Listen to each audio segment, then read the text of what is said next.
Paramos numa frase muito forte. Eu tinha o que precisava para ser feliz. Tinha o que me era familiar. A ilusão do amor. Percebam que a ilusão, quando ela se torna familiar, é difícil encontrar com a realidade. Nós seguiremos com o capítulo 4 do livro de Jane Roth, Descobrindo o Prazer Além da Comida. Neste capítulo, nós estamos vendo o que fazemos com a compulsão, que não é só com a comida.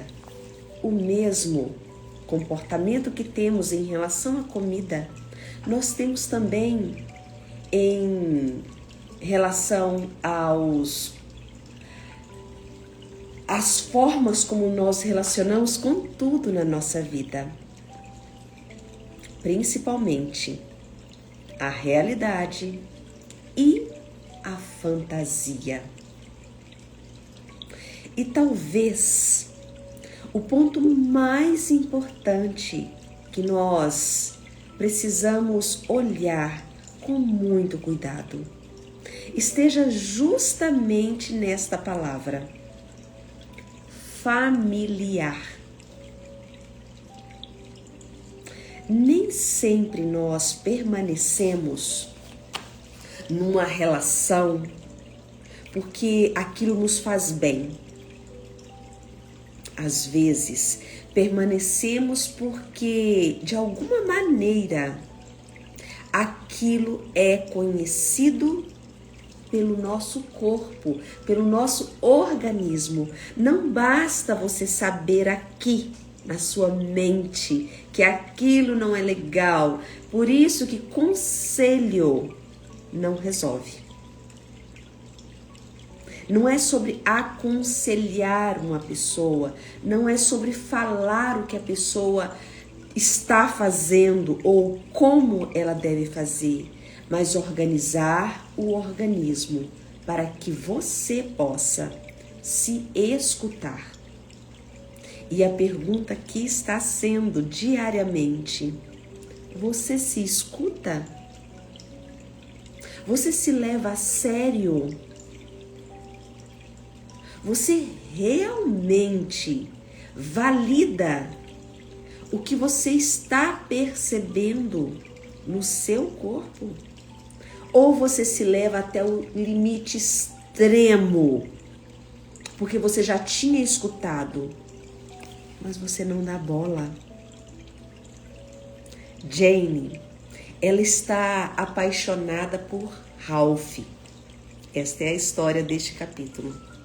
Mas, ao mesmo tempo que ela está apaixonada por Ralph, ele quase nunca se encontra com ela. Ele está sempre ausente. E é nesse momento que uma pergunta que você que se identifica com Jane precisa fazer: onde foi que eu aprendi a amar o ausente? O que tem de familiar nisso? Porque Ralph, ele se aproxima e se afasta. Ele deseja e demonstra que não deseja. Ele oferece alguma coisa, depois ele se retira. Então, Jane, ela vai tentando transformar esses pequenos momentos, raros momentos, em prova de uma história de amor.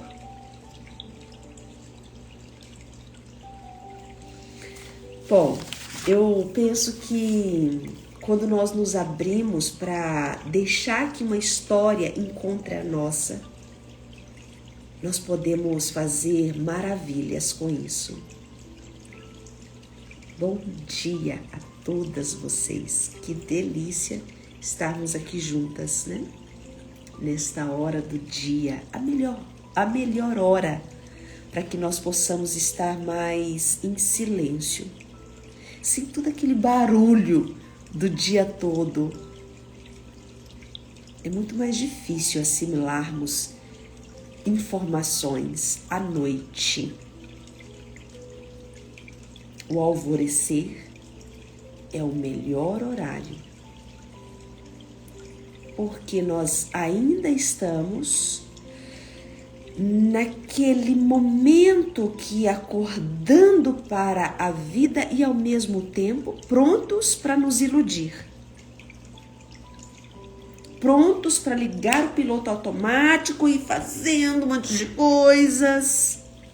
Então, que bom que vocês estão compreendendo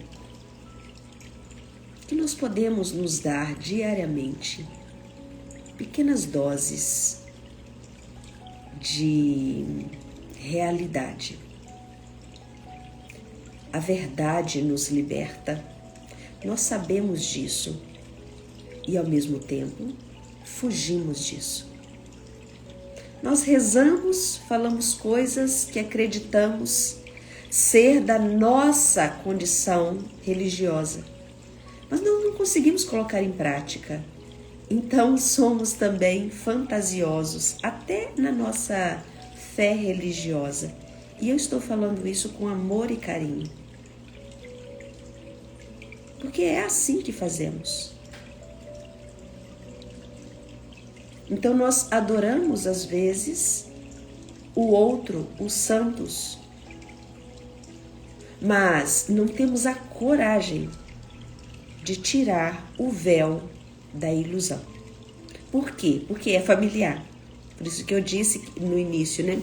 O ponto principal dessa frase que Jane fala, né? A ilusão do amor, a frase principal não é a ilusão. A frase principal é ser familiar. Então, é aqui que começa a aparecer uma diferença muito importante. Prestem atenção nisso. Uma coisa é aquilo que está acontecendo. Real. Realidade. Outra coisa é aquilo que eu preciso acreditar que está acontecendo. E é aqui que mora a ilusão. Eu vou até escrever isso aqui, que eu penso que é importante para vocês escreverem isso aí no caderninho de vocês, para vocês poderem pensar, será que o que eu estou vivendo é real ou é aquilo que eu inventei de você? Ou será que é aquilo que eu preciso acreditar? Então é assim, ó. Uma coisa é aquilo que está acontecendo.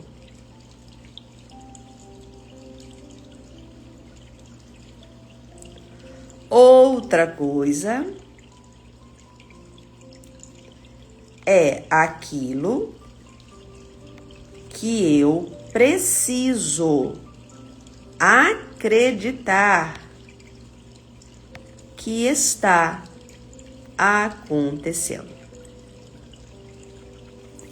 Isso vale para tudo.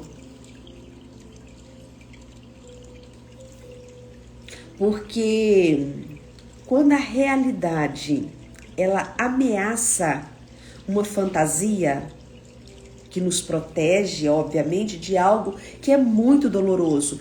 Toda fantasia está protegendo algo muito doloroso.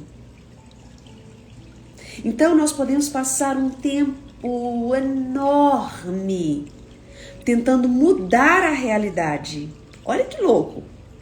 Eu tento mudar a realidade porque a fantasia me protege de algo que é muito doloroso.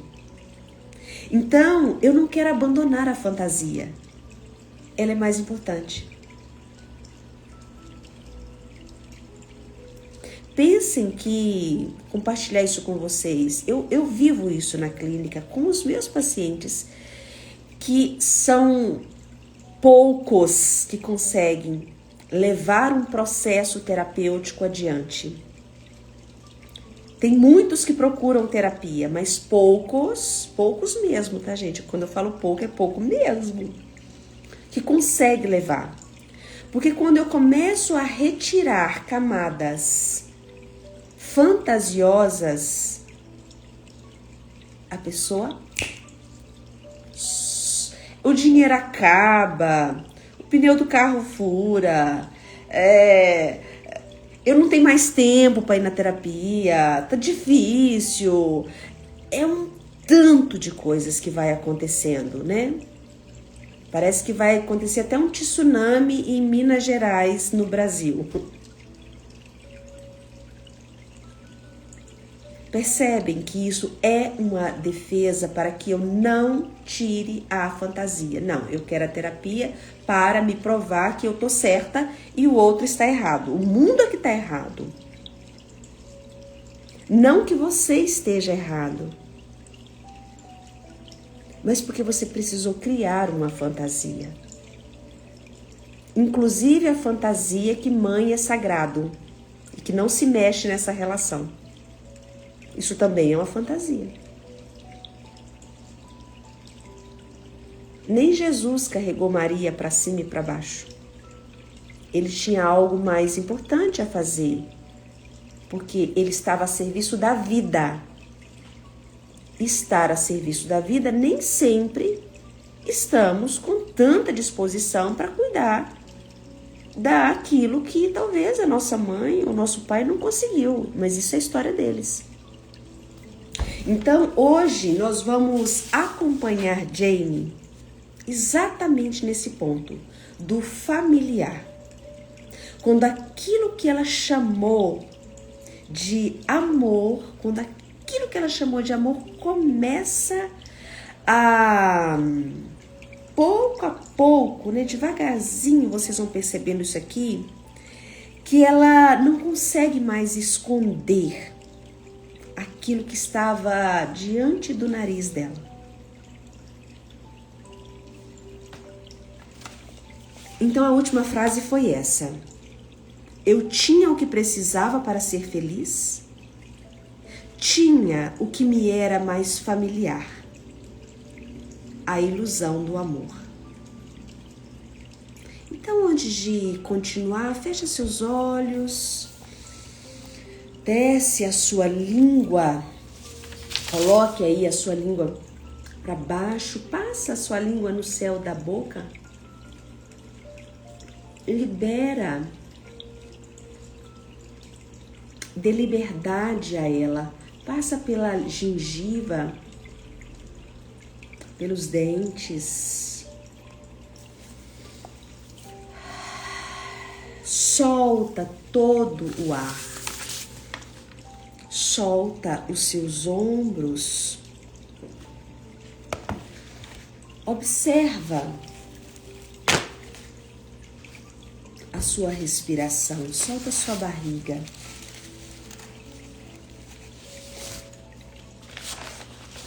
Alinha a sua coluna. Coloca os seus pés apoiados no chão.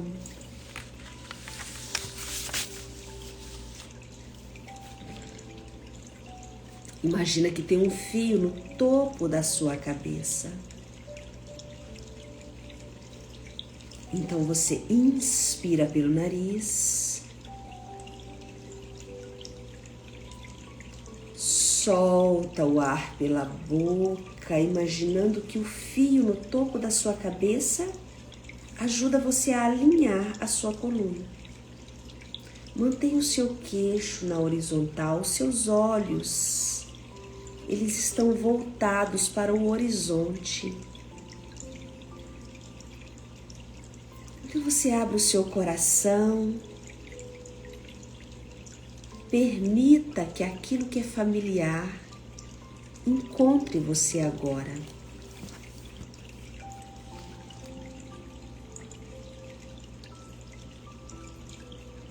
Então vamos ver o que aconteceu na história de Jane com Ralph.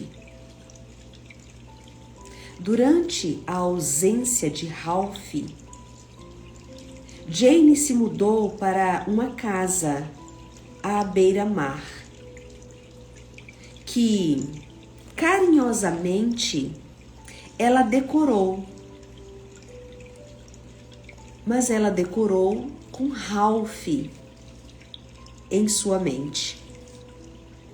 Coroas de flores em formas de coração, cortinas de renda bege, velas no peitoral da janela, colchas, cestas, flores.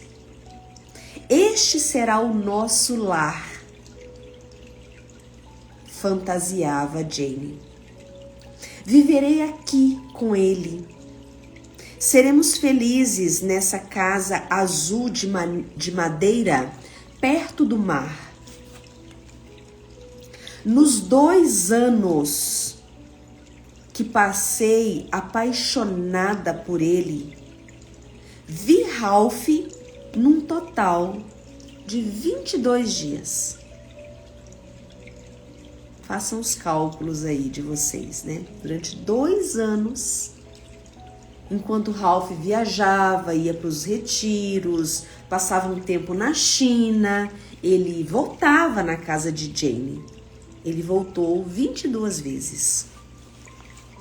Ele viajou ao redor do mundo, foi a retiros de meditação, morou com amigos em Berkeley e me dizia que não sentia atração por mim, que não sabia se sentia na verdade. Ora ele falava que não sentia, ora ele falava que não sabia se não sentia. E esse não sabia era motivo suficiente para alimentar Jane de uma possível verdade. Quando eu o via, não sabia se me cumprimentaria como amiga, como uma amada ou como uma estranha. Ele me dizia que eu não era o que ele considerava sua mulher ideal. Quando me mostrou uma mulher que para ele seria ideal, que ele considerava atraente, me vi olhando para uma garota magra, claro, né? Tem que ser magra, cabelos loiros e descoloridos. Isto era a fantasia de Jane. Sarah, minha amiga, queria tomar o apartamento de Ralph de assalto no meio da noite e jogar bola de boliche na cabeça dele, de tanta raiva que ela ficava. Ela queria furar os olhos dele com alfinete. A amiga dela tomava aquelas dores, né? Ela ficava... Ela queria mutilá-lo, estrangulá-lo. Ela queria que eu parasse de mutilar a mim mesma. Sarah implorava para que eu saísse daquela história. Um dia ela gritou comigo: "Você tem de sair desse relacionamento antes de perder o resto da sua sanidade, Jane. Primeiro ele diz que não sente atração por você. Depois você dorme com ele. Aí diz que você fica ao lado dele e que sente atração por você. Aí ele passa 1 ano fora, Jane. Ele é doente." Ela coloca isso até em sílabas. Jane, Ralph é doente. Ele é um garotinho doente, esquisito, que pensa que a mulher perfeita está em algum lugar à espera dele. O que é um sinal certeiro de que ele não quer um relacionamento. Ele não está interessado em descobrir por que ele é tão louco. Por isso que ele fica em retiros de meditação. Ele não se importa com você. Ele não se importa que a loucura dele afete você. Ele não pensa nos seus sentimentos em absoluto. Você merece mais, Jane. Acorda. Um parceiro que veja quanto que você é especial. Não esse maluco. Ligue para ele agora. Diga que você não quer mais nada. Diga que você não quer vê-lo nunca mais. Eu discarei o número para você, Jane. Ficarei ao seu lado. Enquanto você fala com ele. Faça isso agora.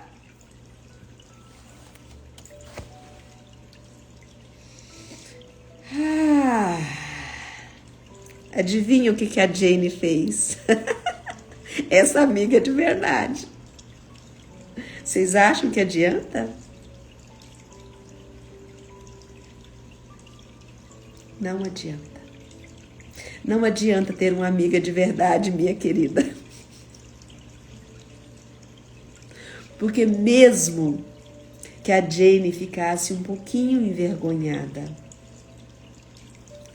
não muda aqui dentro. Não adianta você falar para uma mulher que apanha que ela precisa ir embora. Porque ela vai encontrar outro que vai fazer a mesma coisa. É só uma questão de tempo. Aí tem um detalhe. Ela decide algo. Nunca mais eu vou me relacionar com ninguém.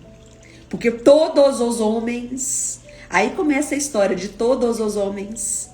É mais fácil nós falarmos que todos os homens fazem isso do que encontrar o que me fez acreditar que isso é amor. Por que isso é tão familiar? Olha o que aconteceu. Eu jamais faria aquilo que Sara estava me falando. Eu não podia. Eu acreditava que Ralph era a minha única chance de ser feliz. Se eu o deixasse ir embora, seria preenchida com desespero dos monstros de pesadelos com olhos ocos e mãos vazias. Eu precisava tê-lo. E ponto final. É mais fácil ela arrumar outra amiga do que deixar Ralph. Ninguém conseguiria me convencer de que eu estava errada. Eu o perdoei por sua ausência, sua negligência, sua total falta de carinho. Ele não me pedia para perdoá-lo, ele nunca me pediu isso, muito pelo contrário. Mas eu queria fazer isso. Eu acreditava que precisava dele para estar viva. Por completo. Era como se alguém ligasse o botão vitalidade. Quando eu pensava em Ralph, era assim que eu me sentia. Quando ele entrava no meu recinto e que ele era enfadonho sem ele se tornar milagroso, mesmo assim, eu me sentia feliz. Cores, sons, sabores brotavam dentro de mim. Flores, pássaros, sorvetes, tudo isso estava disponível dentro de mim. A parte de mim que conhecia o riso, prestem atenção nessa parte, ó. A parte de mim que conhecia o riso e a beleza tinha nome. Ralph. Com Ralph, tudo era possível. Com Ralph, eu estava segura. Quando não estava com Ralph, eu estava sozinha. Não importava com quem estivesse. Eu parei de responder Sara. Quando Sara gritava algo do tipo: isso não é seguro, Jane. Isso é perigoso. Eu tinha de me proteger de Sara, não de Ralph. Eu não me permitia pensar por que ele passava semanas sem me ligar.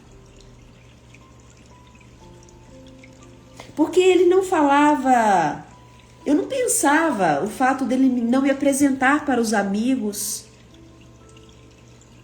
Eu não pensava por que ele não me leva num lugar público, que ele não... Eu não pensava nisso. Eu me apegava aos momentos com ele. Aqueles momentos se tornavam especiais. Vou acrescentar uma coisa aqui para ficar ainda mais difícil para nós. Jane se alimentava de migalhas. E para quem morre de fome, uma pequena migalhinha já alimenta, já permite que fique um pouquinho vivo. Quando Ralph e eu comemos tortilhas no Adélias, no meu aniversário, de mãos dadas, quando Ralph disse: você é tudo que eu quero, Jane. Ralph e eu, na minha cama, no calor intenso do verão, e, ao olhar para um livro de pinturas de Dior de Coffey, ele se virou para mim e disse: é tão gostoso estar com você, Jane. São momentos eternos que eu guardo dentro de mim. Ao final de nosso segundo ano juntos, Ralph foi aceito em uma escola de culinária em Berkeley. Estávamos sentados no quintal quando ele me contou que iria se mudar. E ele disse: vou me mudar para Berkeley e não planejo nunca mais visitar você, Jane. E tanto faz para mim se você me visitar, ok?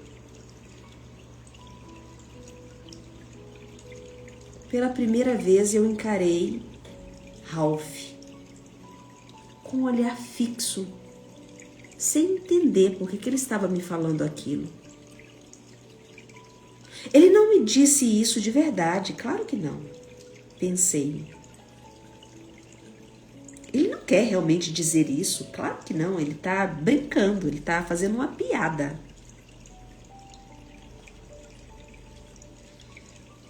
Será que eu passei 2 anos vivendo ao redor desse homem e ele me diz que tanto faz para ele se não nos vermos nunca mais?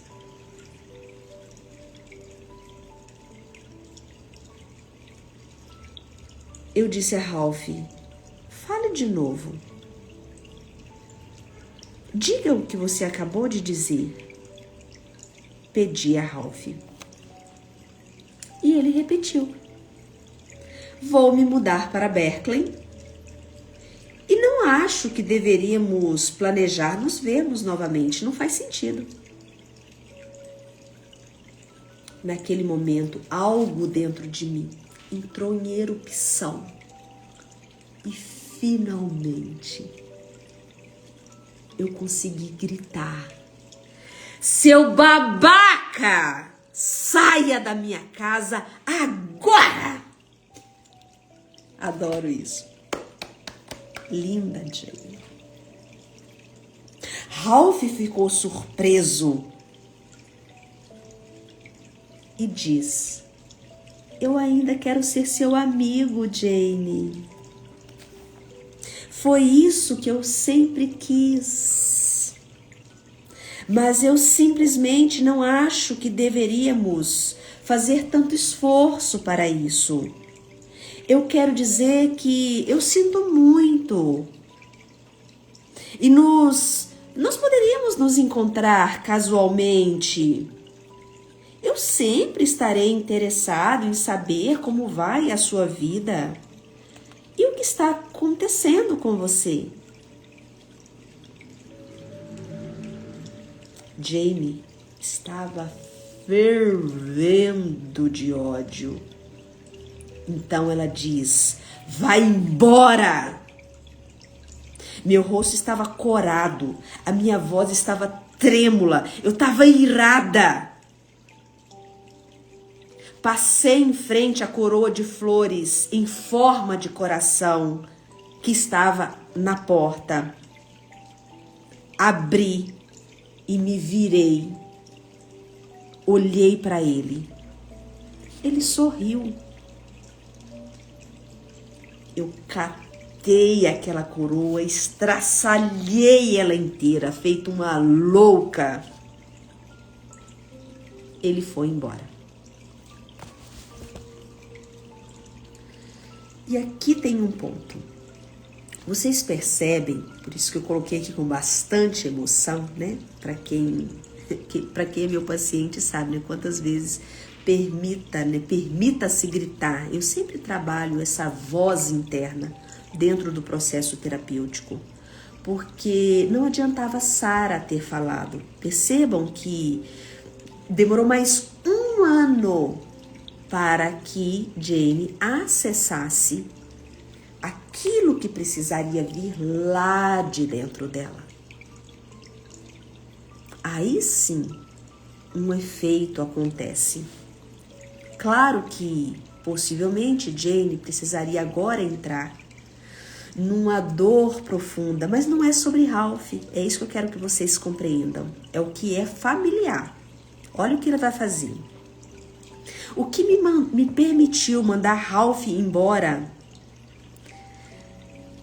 não foi a força, não foi o porquê eu não o queria ou não o amava. E certamente não foi porque eu acreditava que merecia algo melhor.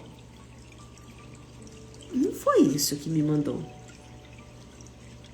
Simplesmente não havia jeito de encaixar a frase dele e os sentimentos que ele expressava dentro da minha fantasia, que eu alimentava por 2 anos.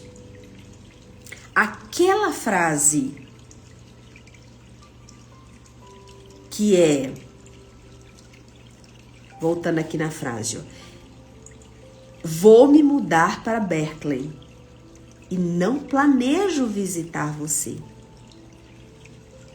E tanto faz para mim se você vai ou não me visitar. Aqui nós voltaremos lá naquela criança que a mãe simplesmente foi embora e nunca mais voltou.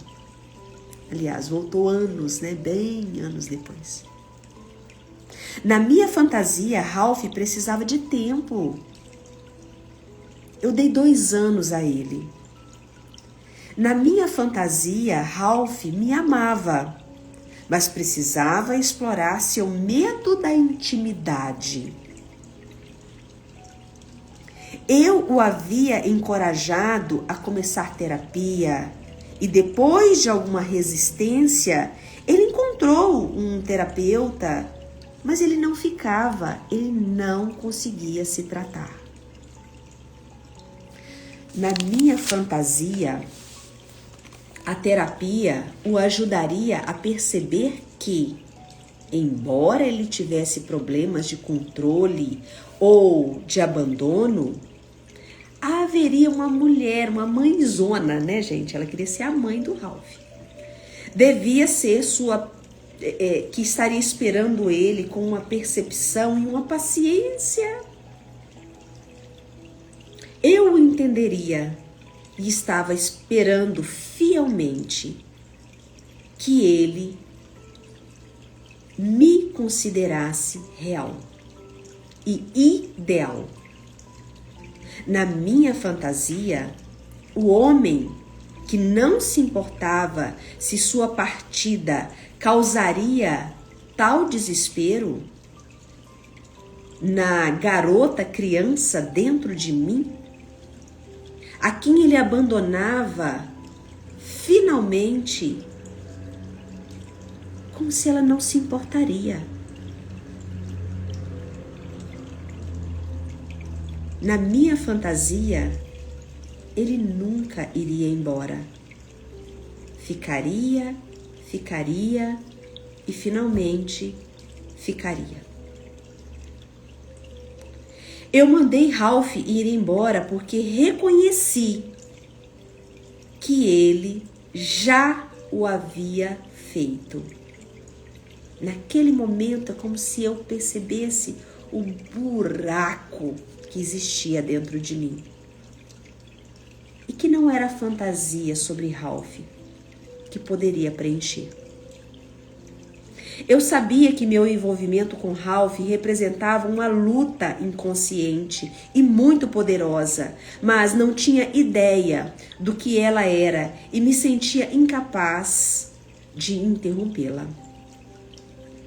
Durante aqueles 2 anos, me senti uma marionete que obedecia a comandos familiares, mas que já não eram mais autênticos. Minhas palavras pareciam inventadas, minhas ações pareciam automáticas. E eu me joguei nesse papel com um total abandono feroz. Como se estar com Ralph fosse literalmente uma questão de vida e morte. Como se eu fosse uma criança e ele fosse o adulto de quem eu dependia a minha sobrevivência. As crianças precisam negar e ignorar o que lhe causam dor. Eu queria abrir um outro parêntese aqui com vocês. Principalmente para quem está quem está assistindo esta live avulsa, né? A live de hoje é a live de número 16. E para quem acompanhou o primeiro capítulo, o segundo capítulo e o terceiro capítulo, menos, né? Mas principalmente o 1 e o 2, peguem as primeiras lives que vocês vão compreender que tudo isso aqui é compulsão. Ralph poderia ser pornografia. Ralph poderia ser cigarro. Ralph poderia ser comida. Ralph poderia ser cartão de crédito. Ralph poderia ser qualquer tipo de compulsão. É isso que eu queria que vocês lembrassem, tá? Para vocês não ficarem fantasiando aí, falando, nossa, né? Que homem sacana. Nossa, por isso que eu não confio nos homens. Gente, não é sobre Ralph, tá? Acordem. Aterriza aqui. Vem pra cá. Porque eu conheço meu eleitorado, eu tenho um pouquinho, né, de experiência, né? São mais de 25 anos de clínica. E talvez vocês estejam aí, né? Pobre coitada da Jenny que confiou no Ralph. Não é sobre isso. Parem de jogar pedra no Ralph. Não é para isso. Não se iludam. Porque talvez vocês estejam aí acreditando que o problema é o Ralph. Que legal que a Sarah, né, tentou alertar. E será que a Sarah faria isso com um prato de comida? Joga esse prato de comida fora, Jane. Será que o cigarrinho ali, será que adiantaria a Sarah catar os maços de cigarro da Jane, jogar tudo fora e falar: para de colocar esse negócio na boca, menina? Será que a Sarah também poderia pegar os cartões de crédito da carteira de Jane e picotar todos eles e falar: você não vai passar esse cartão mais nenhuma vez? Então Ralph é só um representante da droga que Jane coloca dentro dela. Então baixem aí as armas sobre Ralph. Precisava falar isso aqui com vocês. Baixa as arminhas aí. Para de ficar atirando nos homens. Para de ficar metralhando. Porque você vai trocar o homem por uma outra compulsão. Esse que é o ponto principal. O Ralph só é um ser humano. Que também tem as questões dele. Que talvez ele vai encontrar um momento, talvez ele vai descobrir em algum momento da vida dele que ele perdeu uma mulher maravilhosa, que era a Jane. E que ele estava mais perdido, né? Ele estava mais por fora do que semente de caju da própria vida dele. E que sim, pode ser que em alguma fase lá adiante ele fala: puta merda, eu encontrei uma mulher há 20 anos atrás que eu poderia ter sido muito feliz com ela, né? Não era nada contra a Jane, mas eu tava perdido. Não é sobre Ralph. Parem com isso. A grande questão é: o que me faz fantasiar um homem para criar uma ilusão sobre aquilo que é familiar? Então não é sobre o homem, é sobre a sua mãe mesmo. Vamos lá, agora vamos continuar, porque agora ela vai falar sobre a criança.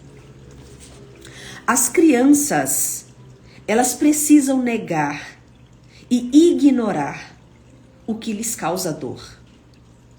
As crianças precisam se agarrar amorosamente aos que abusam dela, pois entre escolher uma pessoa abusiva e nenhuma pessoa, não há escolha, porque a criança é dependente de alguém. A diferença entre alguém e ninguém é a diferença entre vida e morte para uma criança. As crianças precisam ser eternamente fiéis, pacientes, receptivas, indulgentes e estarem dispostas a aceitar abusos horríveis sem dizer nada. As crianças precisam construir fantasias elaboradas que transformam as pessoas que abusam delas e as abandonam em pessoas que as amam e as adoram. Devido à sua capacidade de fantasiar, então toda criança é capaz de fantasiar e de acreditar que suas fantasias são ou serão reais. Algum dia, as crianças conseguem suportar o sofrimento, justamente porque elas conseguem fantasiar.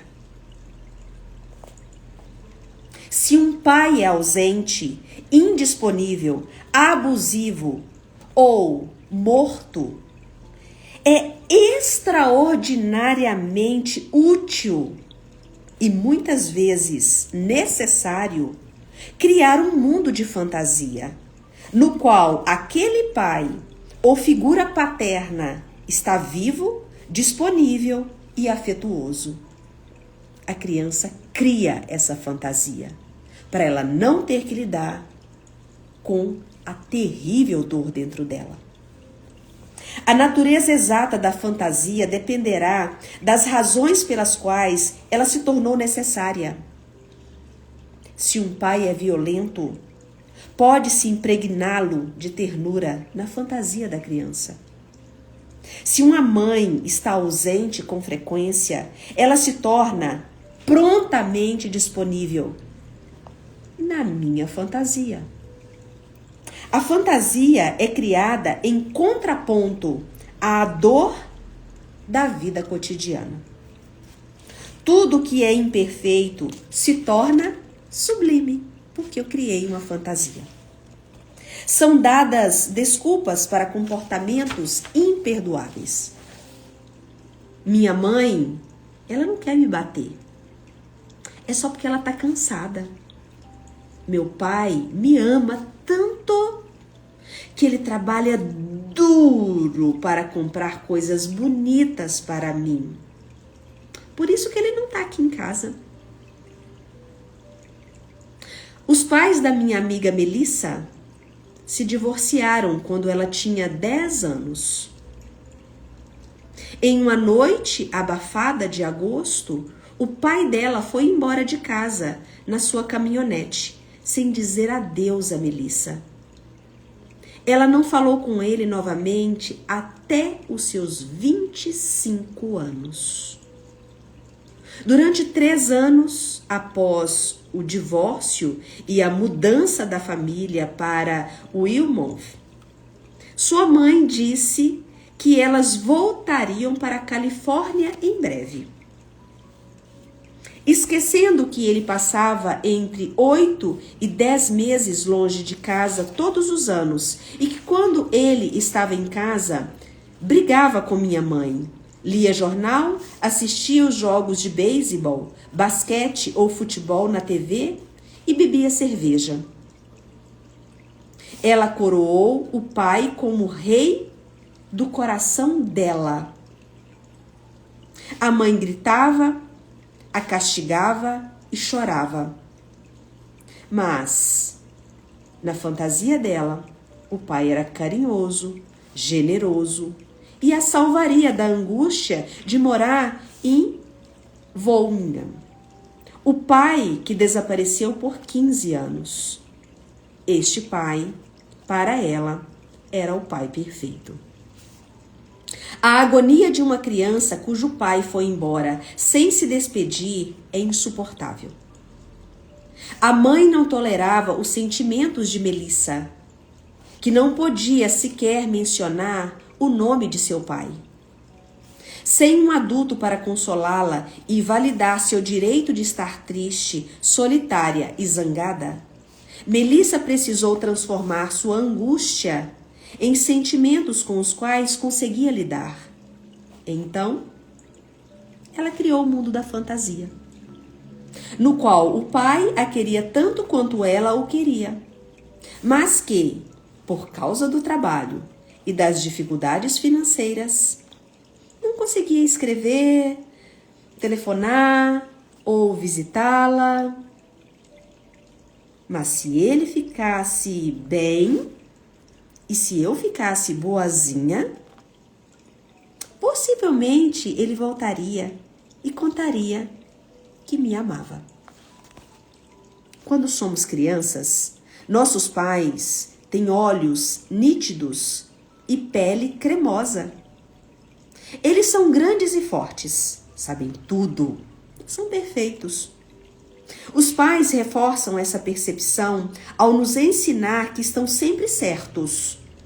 Nós é que somos errados. As crianças, elas devem ser vistas e não ouvidas. Prestem atenção nisso. Você vê, mas você não escuta. E é assim que hoje você se torna um adulto que não consegue se escutar. Por isso que o grupo de amanhã é o outro jeito de escutar. Porque você aprendeu isso. Ninguém nos ensina que os pais mentem. Ninguém nos ensina que eles precisam de nós para completá-los.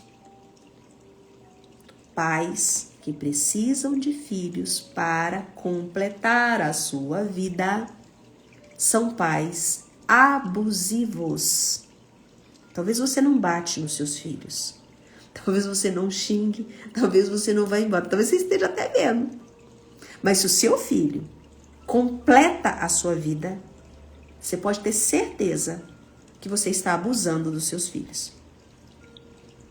E eu não estou aqui para passar a mão na cabeça de ninguém. Né? Esta é a Ronivalda. Então acordem. Então quando eu falo para vocês, gente, tem grupo, venham, trabalhem isso em vocês.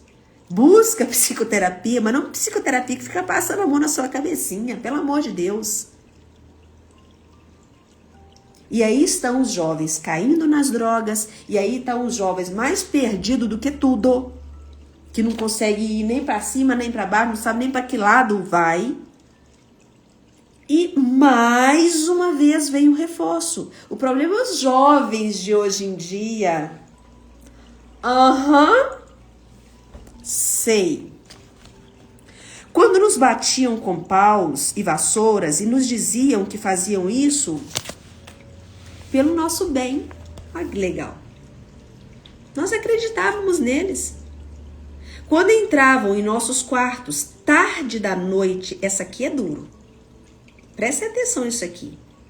Papai e mamãe que vai para quartinho de filhos à noite e abraçam os seus filhinhos. Preste atenção nisso aqui. Quando estavam em nossos quartos, tarde da noite, e colocavam as suas mãos sobre nós, era percebido que eles estavam ali para se acalentar e não para nos acalentar. Dizíamos a nós mesmos que se nós fôssemos mais bonitos, não tivéssemos tantas espinhas, se tivéssemos cabelos lisos e loiros em vez de cabelos castanhos e crespos, se dividíssemos nossos brinquedos, se não chorássemos tanto, se disséssemos, por favor, obrigado, toma benção, se fôssemos diferentes do que éramos, nossas mães finalmente ficariam sóbrias e nossos pais não iriam embora de casa.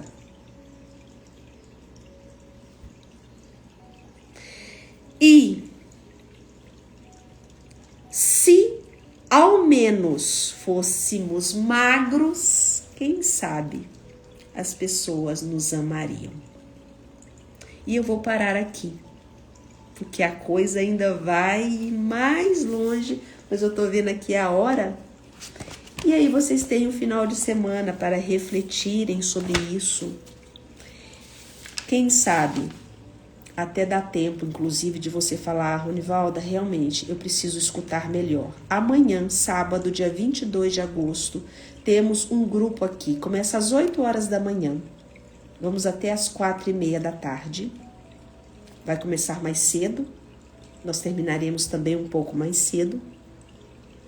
E assim, quem sabe, é um passo que finalmente você vai começar a dar. Não para se consertar, mas para se ouvir. Porque o título do grupo é O Outro Jeito de Escutar. Então, não é grupo de terapia, você não precisa contar sobre a sua vida no grupo, obviamente, não é para isso.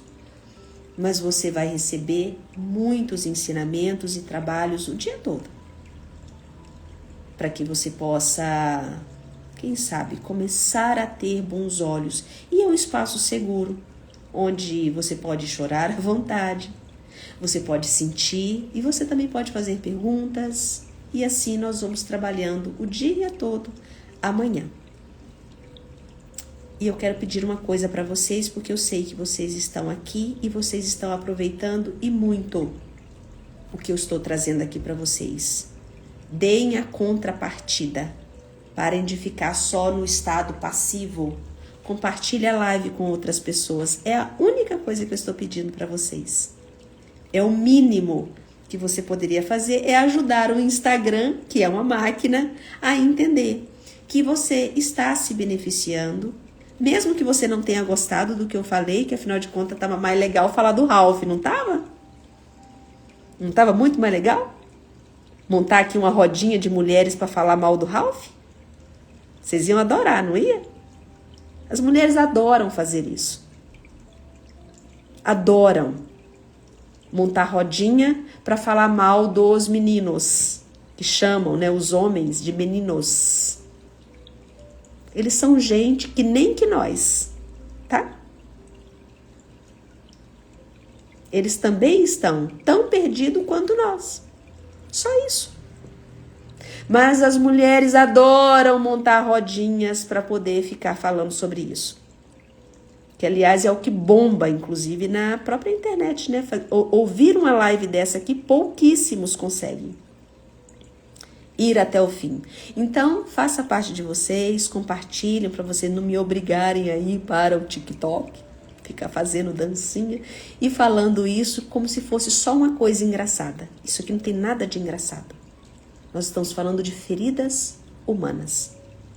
E que tem solução. Essa é a parte boa, por causa da nossa neuroplasticidade. Isso é tratável. Isso não é um defeito de fábrica. Isso é tratável. Então vem a parte boa, né? Depois de tudo isso, puta merda, Ronivaldo. É tratável. Isso não é um defeito dentro de você. E muito menos do outro. Talvez você está jogando relacionamentos legais aí fora.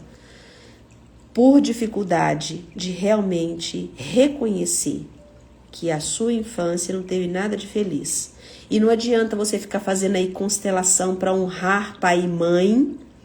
E eu sou consteladora de anos. Estive com Bert Helling, estive com Sophie Helling, e foi assim que nós aprendemos, com o Helling. Então vocês estão muito cruzinhos aí achando que constelação familiar é você honrar pai e mãe em cima das suas feridas. É igual você colocar calça jeans linda, de marca, que super valoriza seu corpo, mas a sua pele está queimada. Experimenta. Compra um sapato maravilhoso e coloca num sapato com calo. Então, cuidado com as fantasias e com as ideias errôneas sobre algo que é tão poderoso quanto um trabalho de constelação familiar. E que não é isso que se trata sobre honrar pai e mãe. Primeiro você precisa organizar a sua escuta. Aí sim, depois você consegue olhar para eles e falar, que legal. Obrigada, papai e mamãe. Vocês fizeram aquilo que poderia, mas só depois que você não estiver com a queimadura exposta. Beijos. Até amanhã para quem vai estar comigo amanhã. Até amanhã para quem decidiu que quer estar amanhã, então manda para mim um direct e eu te falo como é que você faz a inscrição. Ou até segunda para continuidade aqui da história, porque a história não termina, ela vai longe ainda, essa história, com outros homens casados, mulheres que se envolvem com homens casados, homens que se envolvem com mulheres casadas. E aqui vai vários, mas gente, são muitos tipos de relacionamentos. E depois nós chegaremos Olha, na segunda-feira nós vamos terminar esse capítulo, que são vários exemplos. Possivelmente na terça nós entraremos no capítulo 5, a síndrome da atitude errada. Beijos. Até!